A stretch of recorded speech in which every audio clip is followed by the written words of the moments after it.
Hi, I'm John Lieber, and this is US Politics in a little over 60 seconds. First question. The Electoral College has voted. Why is Trump still refusing to acknowledge defeat?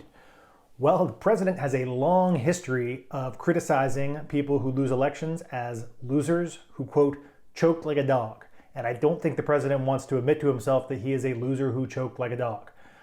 In addition, he's building a pretty impressive political operation based off claims that the election was stolen from him. He's raised over $200 million in the months since the election, and that political operation is going to keep him relevant in the media and in Republican politics for at least the rest of 2021. And I think that the claims of election fraud are really central to that operation. So don't expect Trump to concede anytime soon, even after Republicans start broadly acknowledging his loss. Second question. Why is Attorney General William Barr resigning? Barr had been one of the president's biggest loyalists. He'd used the Department of Justice in order to advance many Trump causes. And after the election, it looked like he was moving in a different direction. Ostensibly, he's doing it to spend time with his family, is around the Christmas, which is what President Trump said. But in recent weeks, it's come out that Barr didn't acknowledge the DOJ was investigating Hunter Biden before the election. And also, he's been disputing the president's claims of voter fraud. So I think that relationship just wasn't tenable anymore. Barr's on his way out in the closing days of the administration.